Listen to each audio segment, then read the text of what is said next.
सुनिए, पिछले वीडियो से कंटिन्यू बात करते हैं आगे। पिछले वीडियो में 1 से 6 श्लोक तक की बात हमने की थी।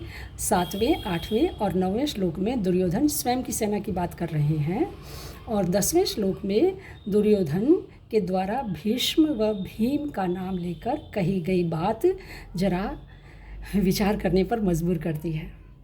समझिएगा कि दुर्योधन के मानस पटल पर किस विचार से यह बात आ रही है वह 11वें श्लोक में स्पष्ट हो जाता है। कैसे देखते हैं। दुर्योधन कहते हैं कि भीष्म पितामह द्वारा रक्षित हमारी सेना अजेय है, इसलिए भीम की सेना को जितना बिल्कुल सहज और सरल है। बात सही है। फिर कहते हैं कि सभी द्वारों से मीन्स चारों दिशाओं से सजग रहकर भीष्म पितामह का सब तरफ से रक्षण करो। जबकि विचारने वाली बात तो यह है साहब कि भीष्म पितामह को तो इच्छा मृत्यु का वरदान प्राप्त है, उन्हें तो रक्षा की क्या ज़रूरत। उन्हें कोई ज़रूरत नहीं है। खैर आगे समझते हैं। यह बात आ रही थी दुर्योधन के विश्वास की कमी से, अपनी कमजोरी से। अपनी सेना के अवलोकन में भीम की बात का बीच में आ जाना दुर्योधन के मन में शंका व अविश्वास तथा डर को जाहिर करता है। यहीं पर दुर्योधन मात खा गए हैं। उन्हें भीतर कहीं यह संशय, यह शंका जरूर थी कि मैं धर्म के साथ नहीं हूँ, कृष्ण मेरे साथ नहीं है। याद रखिएगा, जब भी जीवन में कोई संशय, भय, कष्ट, कमजोरी वगैरह है तो इसका सीधा संबंध न तो भगवान से है, न ही भाग्य से, न नसीब से। इसका सीधा संबंध मात्र और मात्र स्वयं के ही भीतरी जगत से है, इन वृत्तियों से ही है।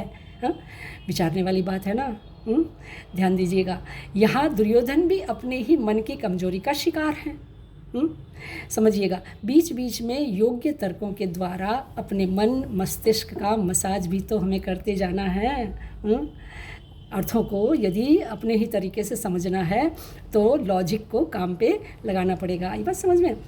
आगे श्रीमद् भगवद गीता को यदि सही ढंग से वैज्ञानिक व मनोवैज्ञानिक दृष्टिकोण से बराबर समझना है तो इसे महाभारत के युद्ध का इतिहास जाने बिना समझना थोड़ा मुश्किल होगा। तो महाभारत की कथा को भी थोड़ा माइंड में रखना होगा। ओके, हाँ, तो जानते हैं 12वें श्लोक से 19वें श्लोक तक यहाँ इन श्लोकों में सभी दोनों पक्षों के शंखनाद का ही वर्णन किया गया है। दोनों पक्षों की तरफ से, कौरवों पक्ष और पांडवों पक्ष की तरफ से शंखनाद किए जा रहे हैं। मीन्स अब युद्ध का प्रारंभ होना है। और 20वें श्लोक में अर्जुन श्री कृष्ण को कहते हैं कि मेरे रथ को दोनों सेनाओं के बीच में खड़ा कीजिए। कृष्ण, मेरे रथ को दोनों सेनाओं के मध्य में खड़ा कीजिए। मैं विपक्षी शूरवीरों और योद्धाओं व सेना को देखना चाहता हूँ जिनके साथ मुझे युद्ध करना है। अच्छी बात है, बिल्कुल सही निर्णय था अर्जुन का। वे पूरे होश में थे, क्योंकि जब भी कोई बड़ी घटना घटित होने वाली हो तो जरा रुक कर, जरा पोज लेकर देखना, सोचना बुद्धिमानी की निशानी है। ये हम जानते हैं। और 23वें श्लोक पर थोड़ा ध्यान दीजिएगा। अर्जुन कहते हैं कि दुर्बुद्धि दुर्योधन का युद्ध में हित चाहने वाले जो भी राजा व शूरवीर लोग इस सेना में शामिल हुए हैं उनको मैं देखूं तो सही। इस श्लोक में अर्जुन दुर्योधन को सीधे ही दुर्बुद्धि दुर्योधन कहकर संबोधित कर रहे हैं। अर्थात अभी तक अर्जुन मानसिक रूप से पूर्ण स्वस्थ है। होशपूर्वक युद्ध के लिए मानसिक रूप से सज्ज भी हैं, होना भी चाहिए। युद्ध जैसी बड़ी घटनाओं के लिए विपक्षी सेना व शूरवीरों के प्रति जुस्से वाले भाव ही हमें ऊर्जा व साहस प्रदान करते हैं। आगे 24 तथा 25वें श्लोक में श्री कृष्ण ने रथ को मैदान के बीच में ला करके खड़ा कर दिया।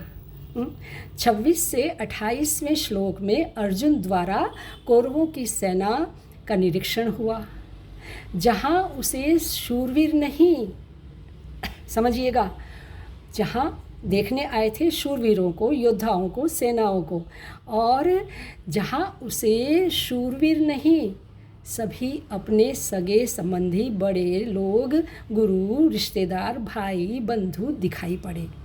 और अर्जुन का मानस तुरंत बदल गया और वे विषाद से, मोह से, या पता नहीं दुख से या डिप्रेशन से भरकर बोलने लगे, बातें करने लगे। यहाँ से बिल्कुल उनका माइंडसेट चेंज हो गया। अब तक बिल्कुल ठीक थे।